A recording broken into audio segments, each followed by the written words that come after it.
We're not broken. I'm sorry. I don't like the word disabled, except that I do need accommodations and many do. But I like the word different, because that is what the brain is actually doing. When you're studying the brain and you understand autism on that level of the neuro level, it is a neurological change, that it's a difference than, say, the person next to you.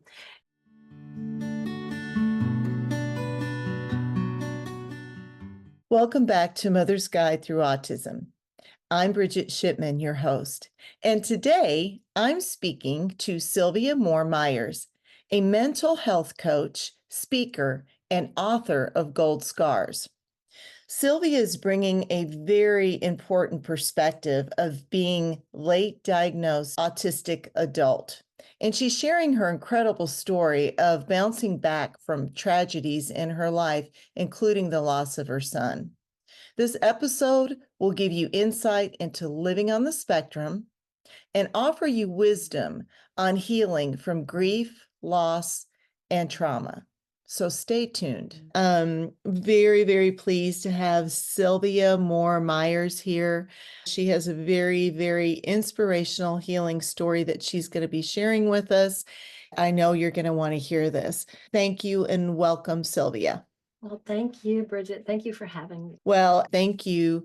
Can you give us just a little bit about you, what you do, and more importantly, how did you get here? Long journey, right?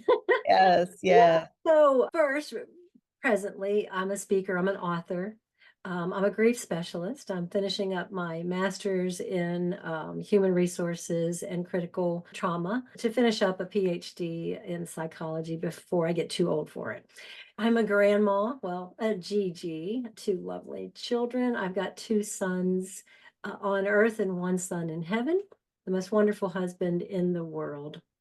And that's me in a small nutshell. How I got here, but where it really started for me was in 2003, my teenage son was on his way home. And he pulled into a gas station and he bought a Mountain Dew and a Snickers bar for his girlfriend. And on the way out, he was attacked and shot at close range. And obviously, they called us from the hospital, telling us to get there right now. It's a call that you get late at night that you never want to get. Right.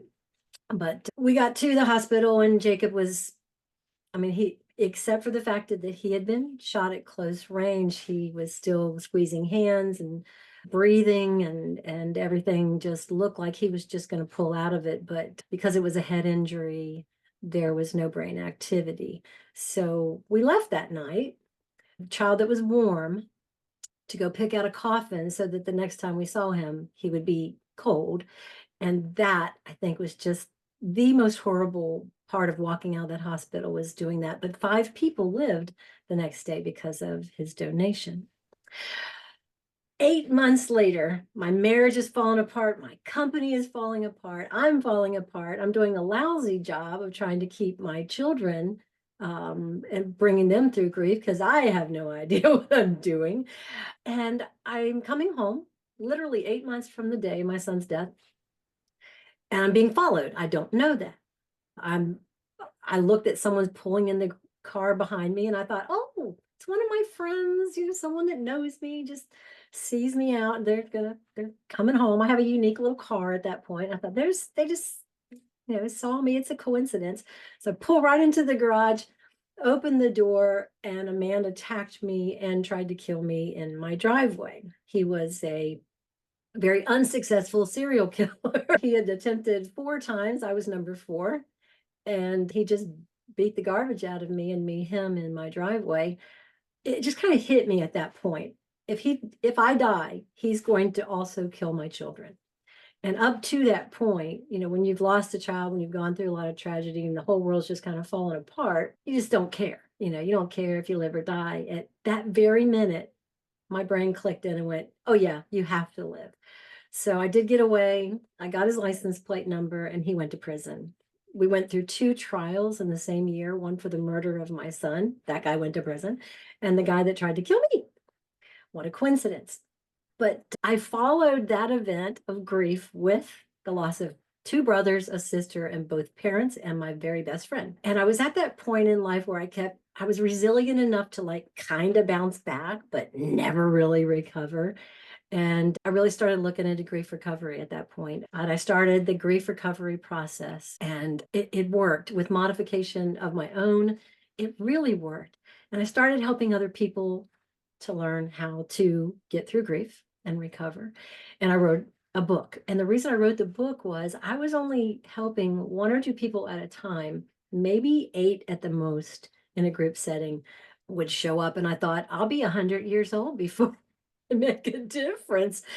So I sat down and started to write Gold Scars, the truth about grief, loss, and trauma. I'd experienced it all and how to beautifully mend. But I was at the end of the book. I was talking to the publisher in New York, and I'm going, I got a feeling I'm autistic. It's like, and really, I'm dinging all the bells here. As I dug in deeper to really learn about autism, I kept looking at myself in the mirror, and I knew it. I went and took tests online. And so I did find two PhDs in another state and was able to get signed up with them. Months and months later, I got my diagnosis and they confirmed. What were you like? What level were you diagnosed with? Because I've met other folks who are being diagnosed later in life, and this gentleman happens to be a level 2 and has gotten this far in his life, not without struggles. Yeah, I'll tell you what they said. I'm a 1 and Okay. a A 1.5. Okay. there is such a thing. And they, obviously, I've needed that support my whole life. When I tell you I've been through a lot of abuse, I've been through it. I didn't have a diagnosis as a child. That would have saved me a lot. I did speak very early. So there was no doubt an illusion that I was just very bright. And that's why I was quirky and played by myself and lined up all of my stuffed animals in perfect rows. And their hair all had to be combed the same exact way so that it all pointed the same direction. And then if I played with all the Barbies, I just lined them all up and went and got all my brothers' GI Joes and brought them in, and then the tallest one from the left to the right. And that's how I played as a child. I was dinging all the bells back then. I mean, I bit my nails until I deformed 2 fingers. They bled. I had band-aids on my fingers most of my childhood. Into my adulthood, I finally had someone come up to me and say, so why don't you go with me to the nail place and let's get some nails put on your nails? I said, oh God, no, no one can see my hideous fingers. She goes, it's not the point. You might bite them less if you do that. And it did save me. I do bite less, but when they're off, 62 years of biting your nails, you just keep doing it because that's my stem, man. But Yeah. one Yeah. I pulled my hair, I bit my lip, I picked my skin, I picked the skin on my feet. I mean, I really just was classic. I spoke 2 languages at the age of 2. I spoke English at the age of 1, not perfect sentences, but sentences. And I have lots of early childhood memories. So I was on the other side of the language issue. I read early, but I struggled with certain types of math, not statistics. I enjoyed that, but other kinds of math. I had trouble with all of that. But if I were to interview myself as a child right now, I'd probably 10 minutes later, I'd diagnose me as autism. So Yeah. As I get to know more folks who are being diagnosed later in life, there are so many myths about autism. And I know you talk about that as well. What are some of those? well, it's what autism is and what it isn't. I mean, we're not broken. I'm sorry. I don't like the word disabled, except that I do need accommodations and many do. But I like the word different, because that is what the brain is actually doing. When you're studying the brain and you understand autism on that level of the neuro level, it is a neurological change that it's a difference than, say, the person next to you. And there's 5 million of us in the United States. That's about roughly 2% of the population. Doesn't sound like a lot. And I think the other myth is that there's just more autism now than ever before. Everybody wants to be autistic. Now it's so popular. No, it's not fun. I was abused from childhood all the way up. And I was vulnerable. And I can't tell the difference when someone walks up to me If you're going to ask me directions or try to kill me, I have trouble with that. Right. It's just not a skill I've managed to learn. Yeah. So how do you navigate this people when Yeah. you don't understand the cues, right? Like you don't get No, it. you don't get it. I don't get it. And I have a lot of acquaintances, very, very few friends.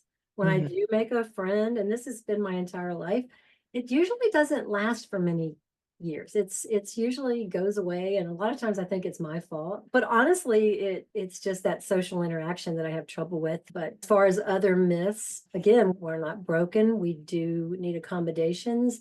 Autistic people are not faking. It is a social issue. That is a real thing.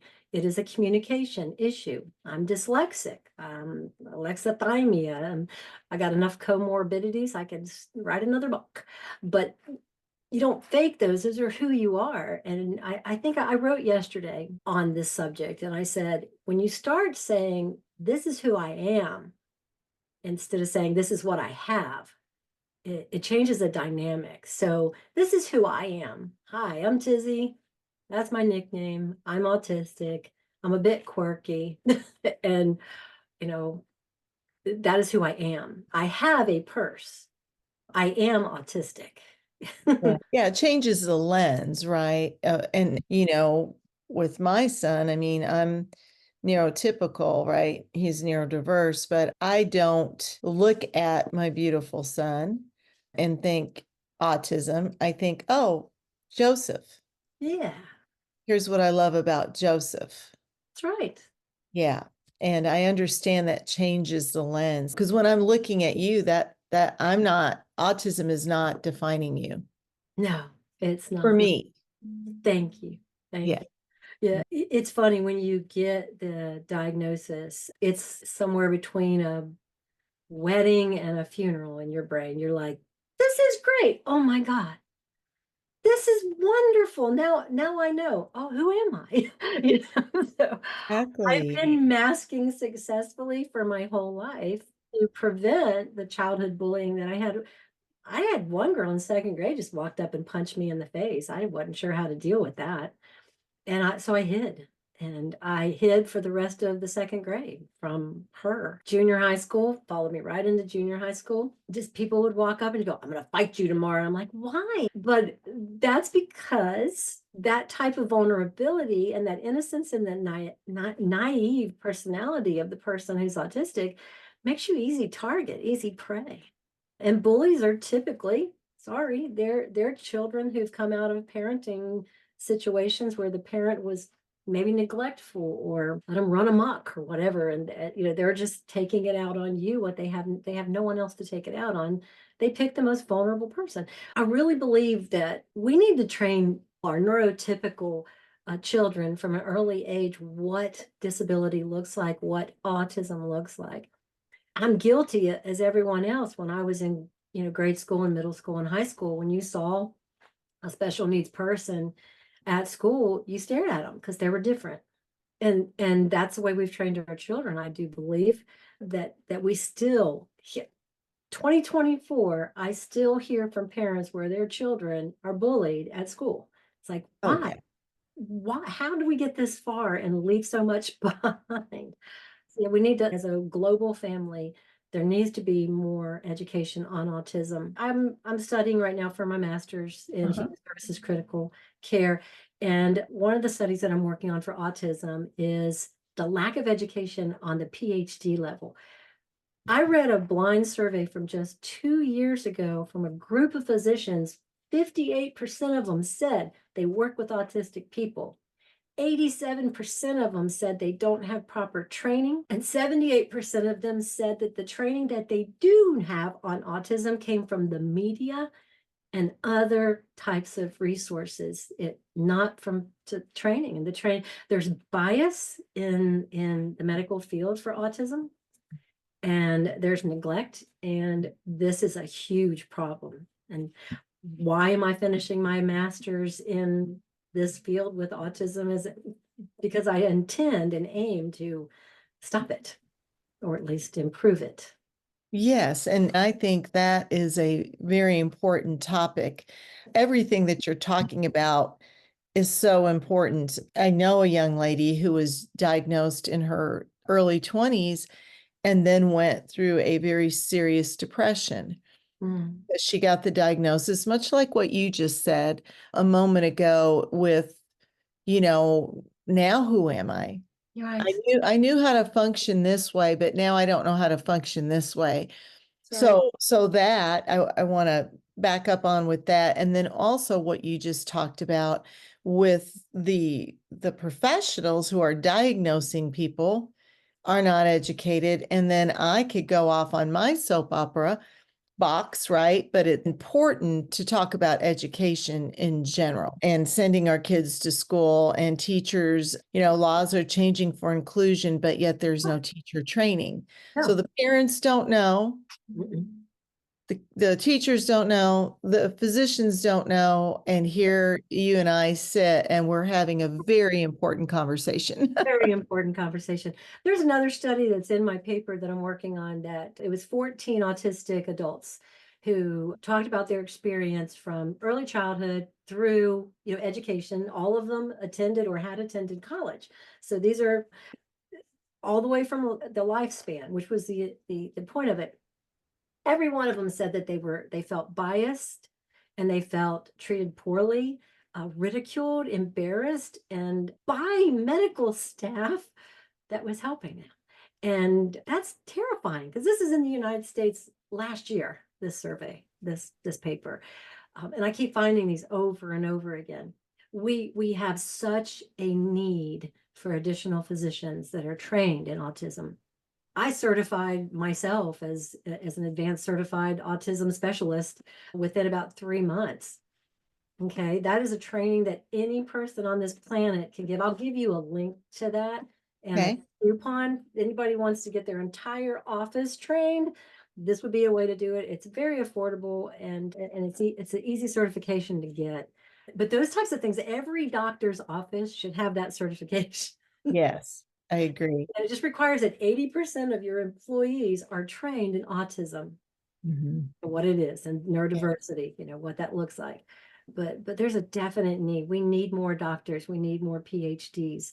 The Yeah, waiting line in some cases is years. it is. UK just passed a law, and it was named after a child that died because the doctors gave him the wrong medication because they didn't listen to him or his parents that he was autistic and not, epileptic. Some type of big difference. They gave him the wrong medication and they took his life. And so that bill is named after him. I'll get that to you as well. But all physicians, medical providers in the UK must have mandatory training in autism now. There is a House bill in the Congress right now that they're trying to push through on both party lines too. It is a joint effort for the same thing, greater Mhm, awareness, and I think we need to push to get that done. Those are just some things that we can do and voice. Uh, mhm. it's like the dark ages still for autism. I'm sorry. It is. And I talk about that just, my son's 32. So as a parent, I've been on this journey a while. And what I can tell you is, yes, we know more, but it doesn't look that different. You would think that the way technology is transformed and education, that we would be somewhere else by now, but we're not. There's still incredible amounts of work to do. And while you and I are educating, that's what we're doing here. What are the challenges that you're faced with as an adult autistic? I know everybody is different, but at the same time, there's a commonality as well. Sure, being misunderstood, having my quirkiness defined as, well, what one person said, batshit crazy.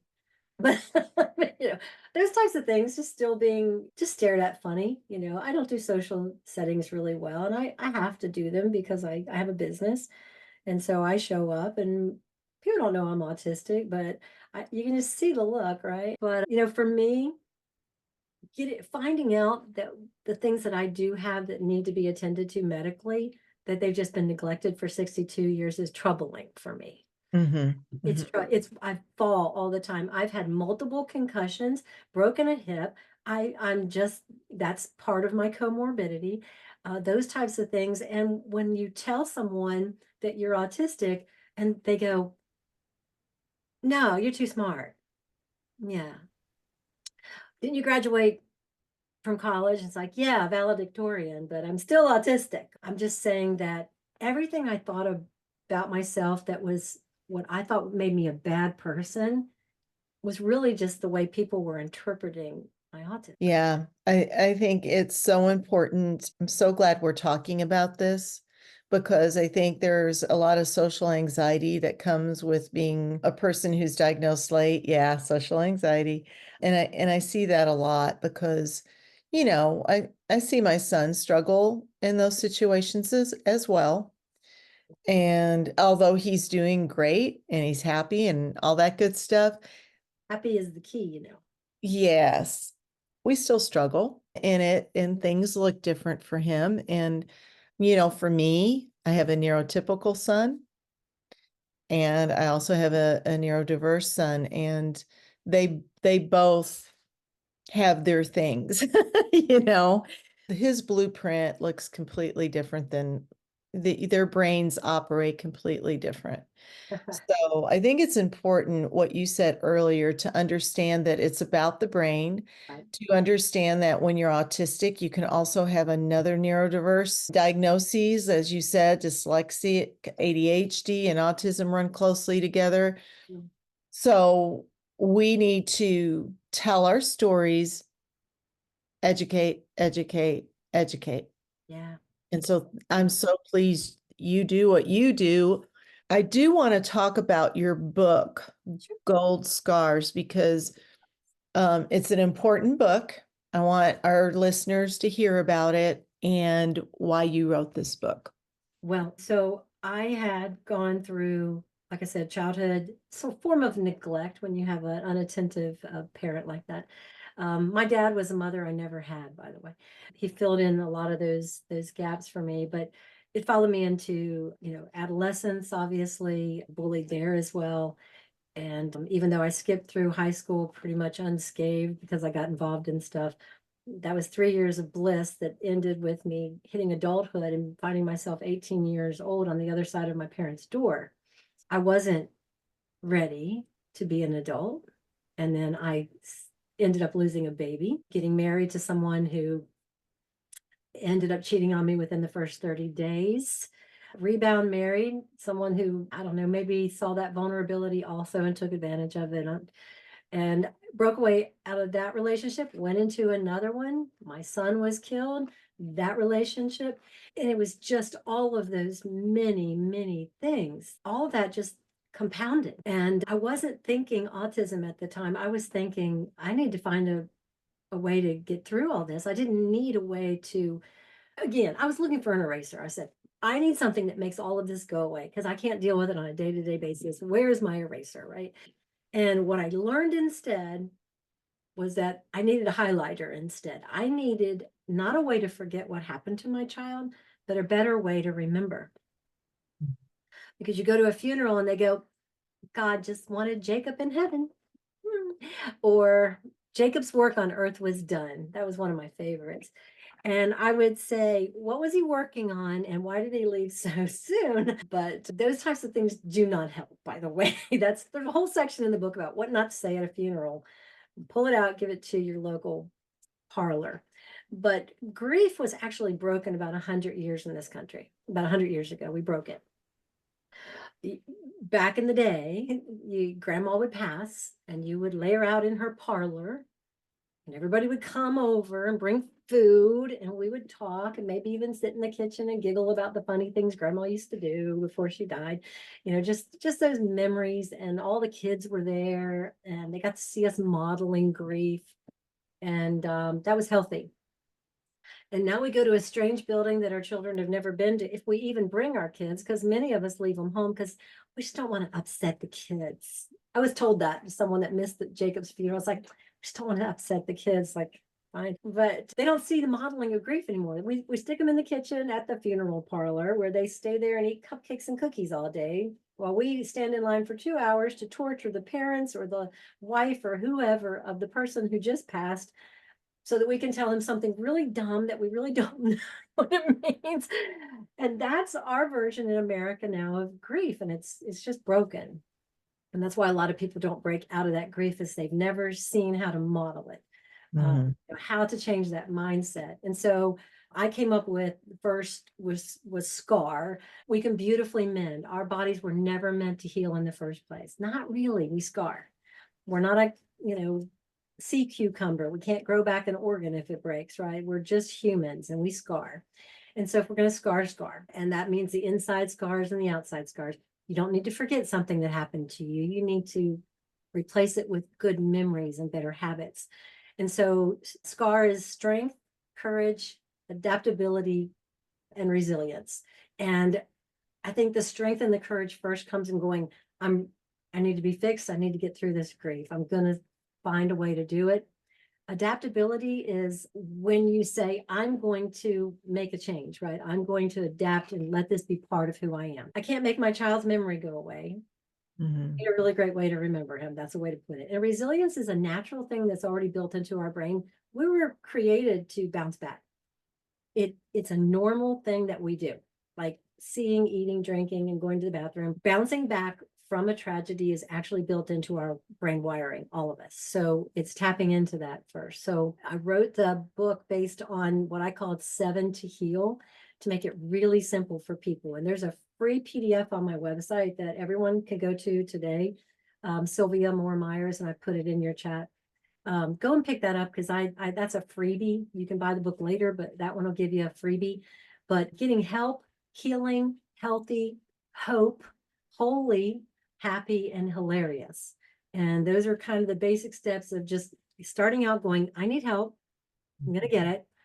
I need to heal. I need to find that path there. I need to be healthy again. I'm going to start making small. I'm going to eat right, maybe exercise and get off the couch, quit eating carbs, whatever.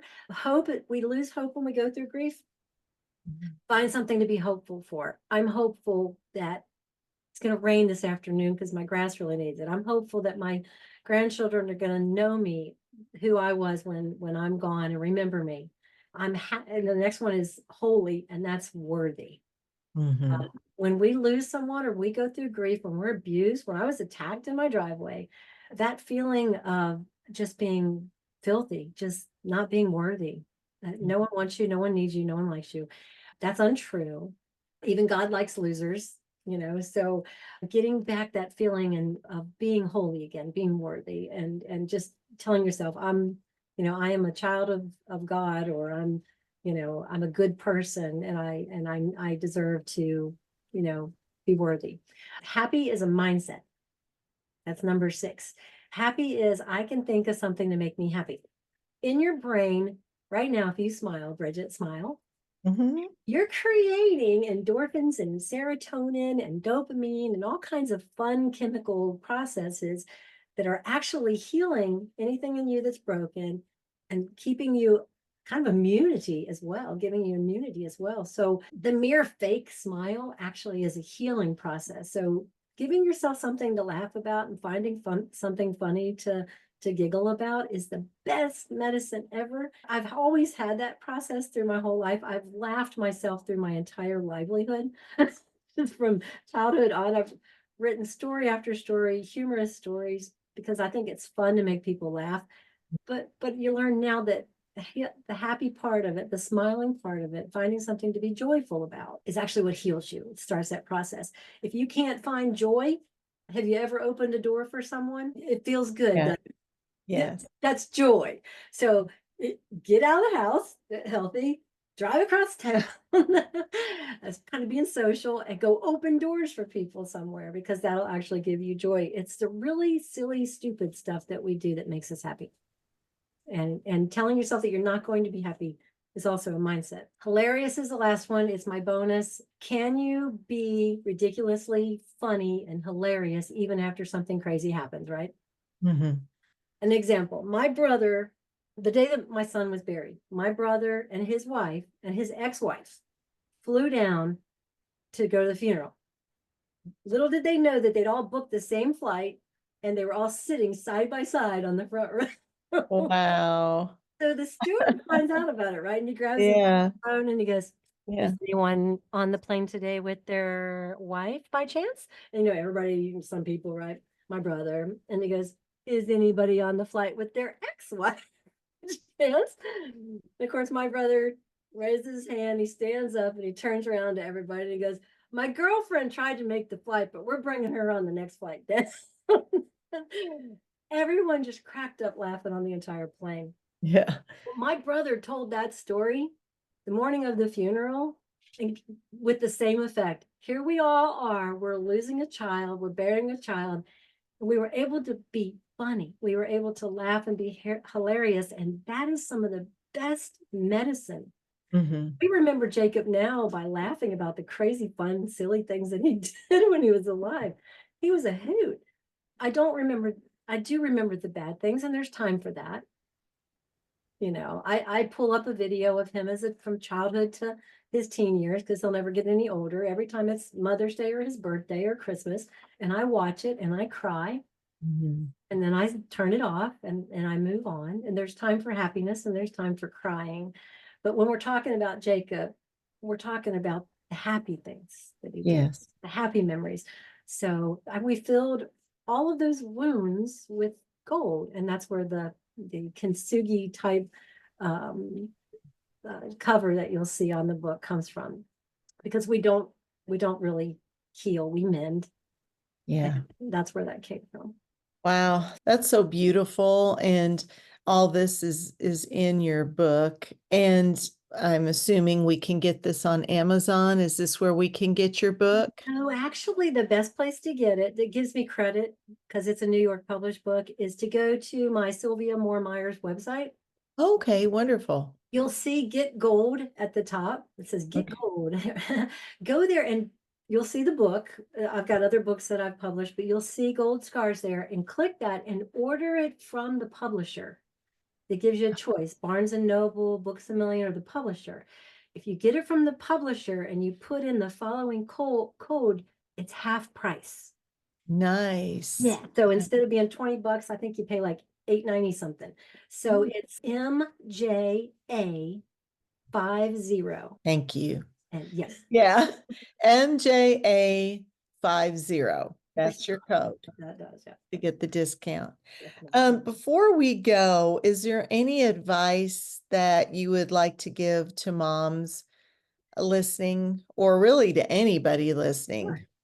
Well, to the first folks, to moms that are raising children on the spectrum, I wasn't a difficult child. I was more like an invisible child. And I went through a whole lot in life that I could have avoided if I'd gotten the diagnosis. So when you wonder if it was a good idea or not, it was a really good idea to get the diagnosis. Are there going to be some hardships? Nothing like what I went through as a child being abused, right? So get the diagnosis and get the assistance and get the accommodations, and don't be shy about it. To the parents that feel like you've done something wrong, you've got grief from this diagnosis. I feel you. I had grief from it. Grief is anything that changes in your life can cause grief. Moving across town can cause grief for a child, some adults. Anything that makes a change can cause grief and create a loss. And some things can go into PTSD. So I know how you feel because I've really been there, but it's okay. Everything's gonna be okay. And you will get past this, and you do not need to feel guilty. You did not do anything wrong. It's okay because you didn't create this. It's been around forever, and we're not broken. We're just different. We need to educate the neurotypical people is what we really need to do. To the person that thinks they're autistic, I just thought I was a bad person. No idea.